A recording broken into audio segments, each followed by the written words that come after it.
Hello, ladies and gentlemen. Today we're going to talk about a little bit of our background because we got a comment saying, "Hey, how'd you and Justin meet?" So we just kind of recently met, and I think it will be pretty fun to talk about and just each other's stories. This will be more of a personal video, not too much of the macro sense going on. Justin, how did we meet? Well, we met in Miami at a macroeconomics convention, but there's a little bit more to the story than that. So, for myself, my background, I was born in the mid 80s. And for, like, I guess what I did my prior job, in a sense, was I lived with my grandmother and I took care of her well, she passed back in 2020 from Alzheimer's, and I was her caregiver towards the end and lived with her. And when she did pass in late 2020, it put me in a spot, because one of the things that I found is that what I was doing personally, taking care of her, which I was, very pleased and happy to do. I viewed it as a privilege to be able to return the favor she did, by taking care of myself when I was a baby. Trying to figure out what to do. And my late grandmother and myself, we both very much like investing and was very much into real estate. And so that's where I kind of got started from that. As I said many times before, I'm a real estate guy. This is where it comes from. And about 3 or 4 years ago, I had come to the conclusion that we were running into a cash too much problem. The company that she and I and a family and a few other close friends started. Good problem to have, but that led me into macroeconomics, looking into metals originally, looking into crypto. I found George Gammon's channel, which I really much like. And I noted, and this is where we're getting back to Miami, I noted that he was doing a Rebel Capital Live. I think it was the first one, Josh, that he did. This is 2020. So I thought, screw it, whatever, right? Signed up for a ticket and drove over to Miami, and that's kind of where I came from. Yeah, I was in high school at the time, and just during March and same time during COVID, I was running a business in high school. It got shut down. Regulatory issues, I'm sure. Much more legal issues, Hmm. but nonetheless, Allegedly, yeah. nonetheless, we were locked down in COVID, and I was just confused. I was like, why is the government telling me I'm not allowed to leave my house right now? I didn't have any answers, and I started to look. So I started just to read books and to get into some of these podcasts. I eventually stumbled because I loved making money, and running the business was really opened my eyes to how fun it was to make money and to grow a business and hire employees, so on and so forth. So I got into, investing and economics, and I stumbled upon George Gammon too. I absolutely loved him. I got a Rebel Capitalist tattoo on my leg, also after reading Atlas Shrugged, which kind of just Yeah. put my subconscious thoughts into words. I went down, the libertarian path and really dug deep into these deep macroeconomic subjects. Same thing. I did go to George's birthday party back in Arizona for my first time leaving the state, I believe, circa January 2020. Oh, and just for everyone, you're up in New England, just for all the other viewers. Yeah, oh yeah, We yeah, haven't figured that yeah. out. I'm in the New England area. Then, me and Justin stumbled upon each other in this macroeconomics convention, and we hit it off right away because not many people there were really talking about these deep subjects. Everyone really just wanted to touch the layer and say, what should we do with our portfolio? But when me and Justin found each other, we were more focused on how do the functionality of the system actually work, Yeah. and that's where we really clicked. The Because story behind the story. we want to Yeah. find the answers that the people that there, we want to know what the speakers knew. Everyone else just want to hear what the speakers would tell them to do. And I think that's where we really hit it off. Then by fate, we went down to, Oh, yeah, yeah. So before you get there, Josh, one more little backstory about myself. One of the ways I came through macroeconomics is back when I was in school. Well, my parents were kind enough to give me a little bit of help, and like I said, Anne, my grandmother, I let me live with her for free when I was in school. So very, very, grateful for that. But during the time before I was in real estate, I was playing the arbitrage game with frequent flyer points. And if you think that the US dollar is being inflated away, you have not seen fiat until you have seen loyalty fiat. I joke that I was at the time Continental Airlines' fifth worst customer. And the reason I say fifth worst is because I knew the other four by name who were worse than I was. And that being said, too, again, being based in Houston, where Continental was based at the time, there was kind of a community of frequent flyers, and we also knew management too. And management management knew us, mainly because it was kind of, this dark deal that was set up where if there was a glitch in the system, okay, take advantage of the glitch, but, you let management know once you have had your fun. But the key is that if you're looking at like, the airline points or hotel points or bank points or whatever, a lot of the same concepts that come up in macroeconomics, I kind of taught myself this through this world. And there's ways you could do arbitrage. You used to do these things called mileage runs where I would just buy a ticket. Josh, this is a true story. Like true stories. Like I would go down, so I would cram all my classes when I was doing my undergrad and graduate in Houston onto Tuesdays and Thursdays, which meant I had Friday, Saturday, Sunday, and Monday open. And so I could get all the way down to Sydney from Houston, get off the plane at like 8 a.m. in the morning, get a shower, get lunch at the airport, get on the same damn plane, like maybe about 7 hours later, and fly back, right? So I would literally go down to Sydney for lunch or whatever, or for breakfast. And the reason I would do this is because if you knew how to I don't want to say game, but if you knew how to structure tickets correctly, you would get more in the value of points to redeem for free travel than you would for the base layer fare. So this is where the arbitrage things came out. But it also gave me this huge advantage because one of the tricks that I've always had up my sleeve is the magic wand of travel. And so Josh, this gets back to one of those things you said, because one of the ways I found that's a very convenient hook for people to say, okay, well, I'll tell you what, I'll just wave a magic wand. It cost me $5 and whatever, like 20. Quite literally. Yeah. He'll show you your ticket. Hey, I literally spent $3 on your flight. If you want to come, great. If not, then so be it.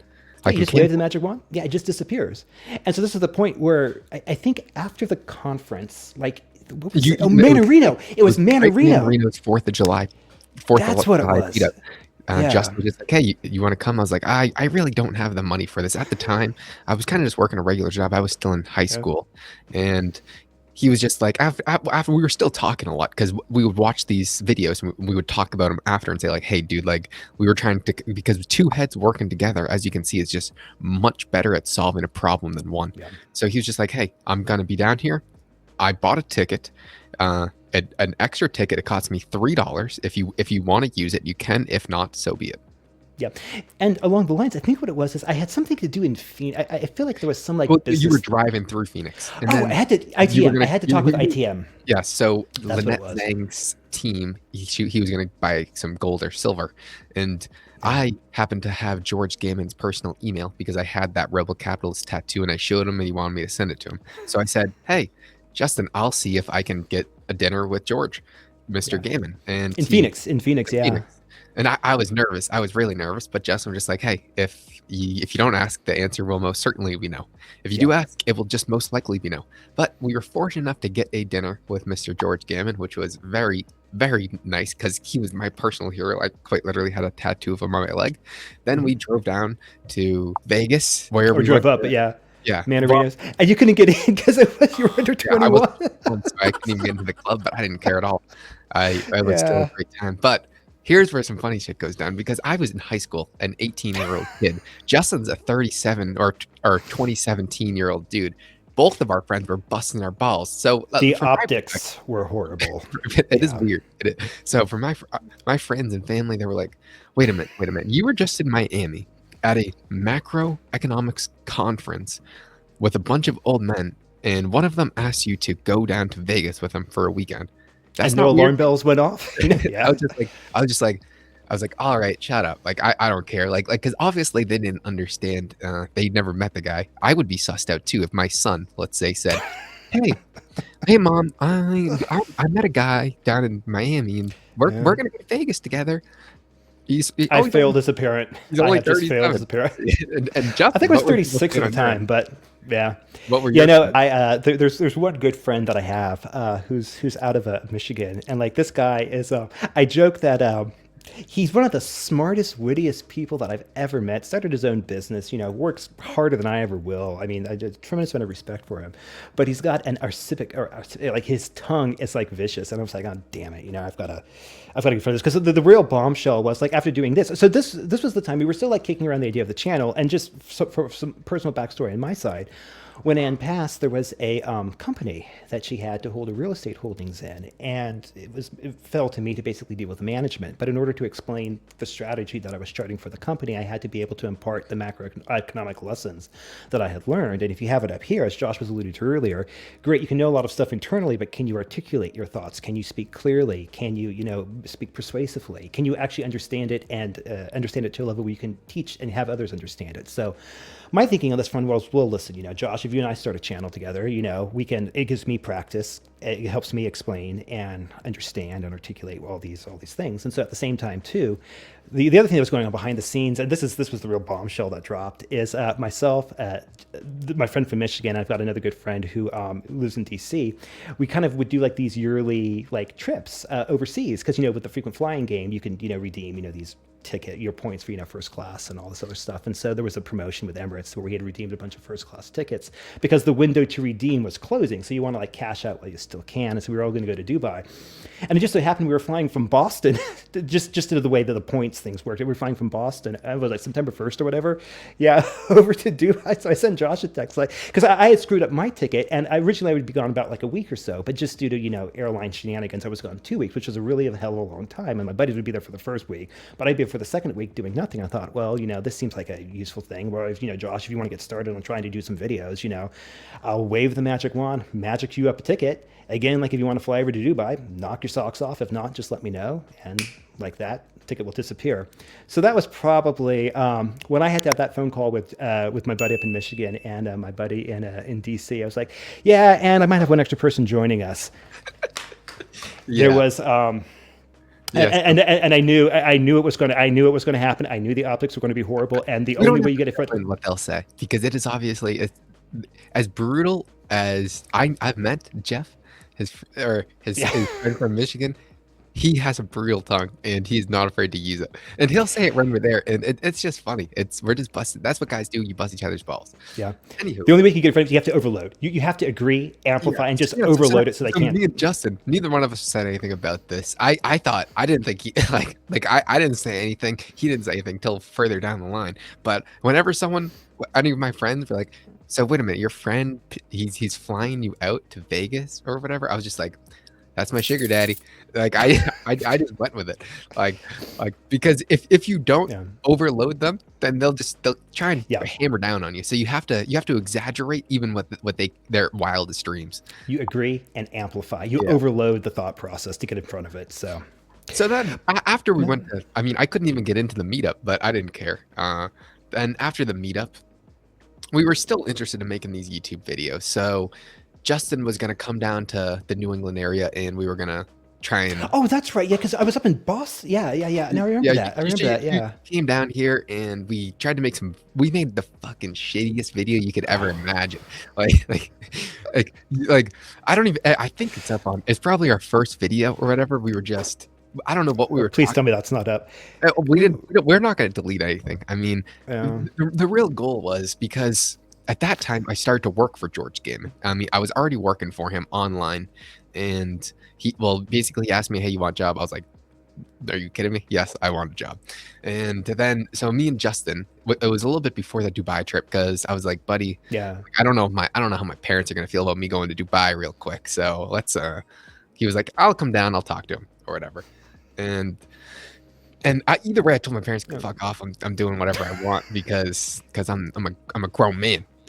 basically I was working for George, so I was like, I can move out if I need to. But anywho, we tried to make a video. Probably for like 48 hours we were digging, trying to make this video. I don't even know if we got a video out. I'm pretty sure we tried, probably spent 7-8 hours filming, editing, getting all this shit, and it just looked like this is what our efforts came out to. It was bad.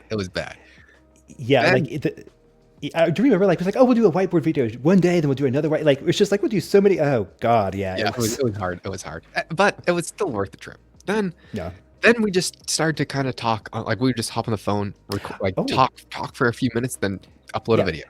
And before you go on, I remember the last day. I think it was like flying back. It was like a 5 p.m. flight back down here to Houston, and I remember we were in the conference room at that shitty hotel.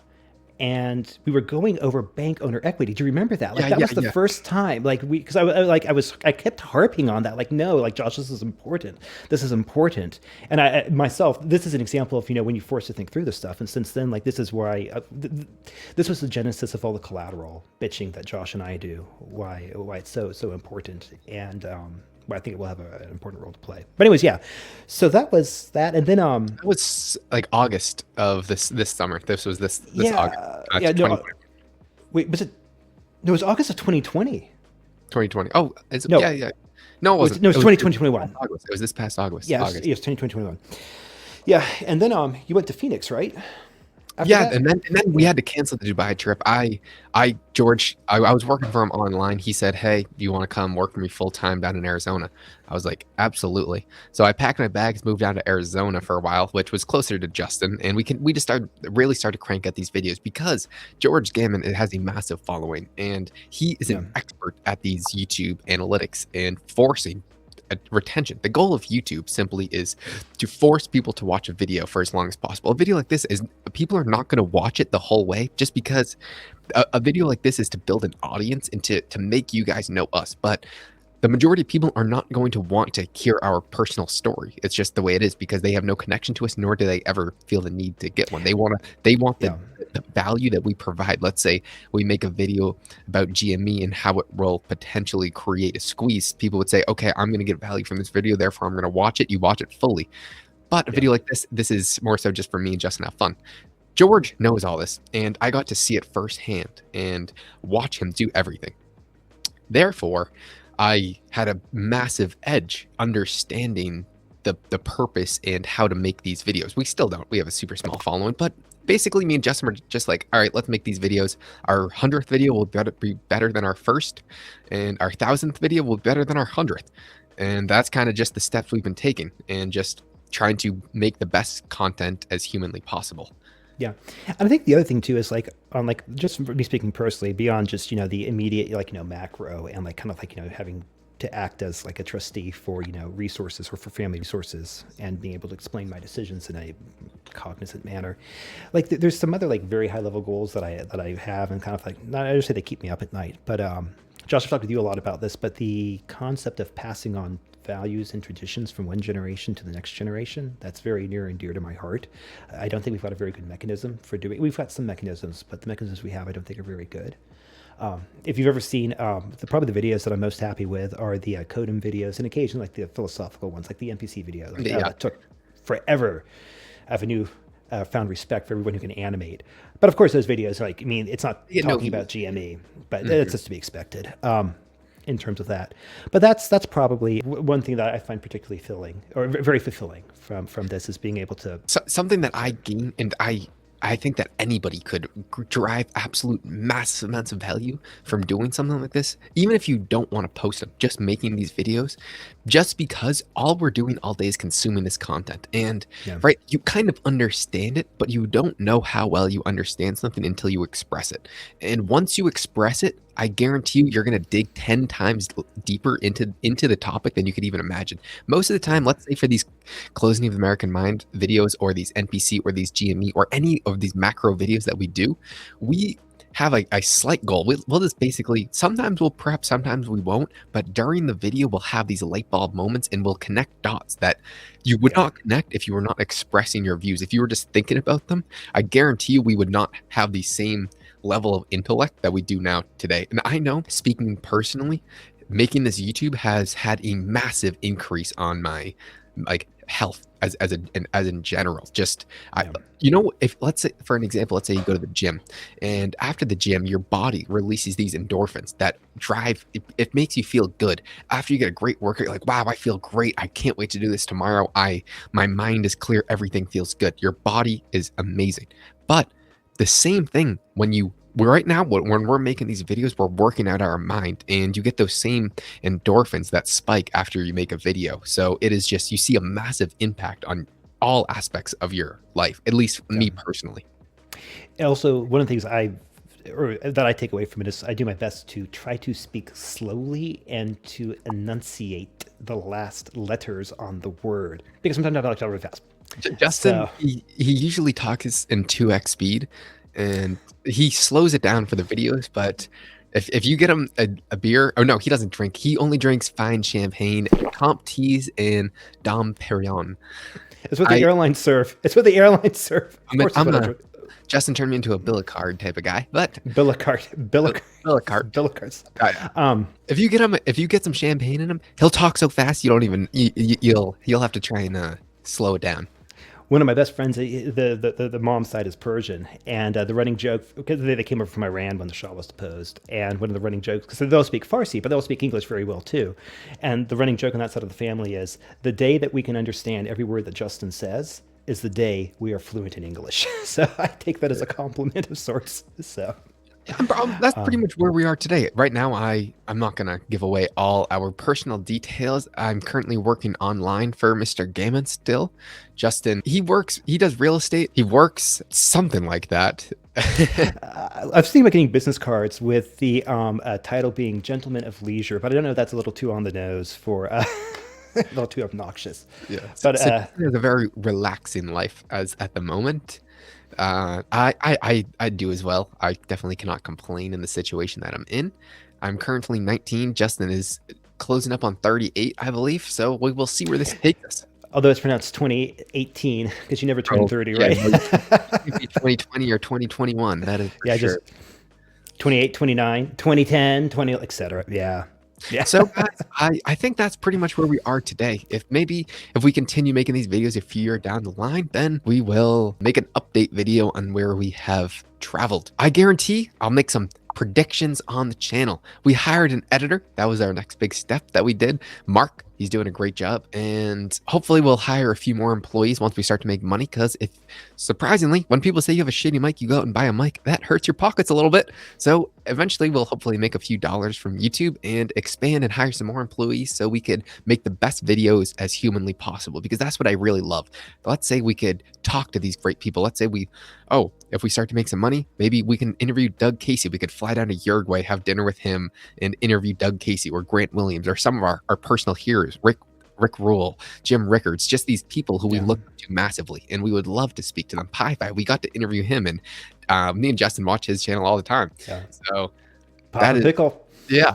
And so it feels great to talk to these people and communicate. I love looking at the comments, replying to people, just having a good time in general. Justin, he doesn't care too much about that. No, I am not on social media. So I deleted my Facebook. whenever you not on guys do Twitter. comment for Justin, I'll usually give you my best Justin impersonation. Once in a while he'll comment, but not too often. So it's usually me replying to you fellas. If you do comment, thank you very much. Gotcha. Well, Josh, that's sounds good, sir. Yep, that's pretty much where we are today. Thank you for watching. I think we'll see you guys probably with a deep macro video.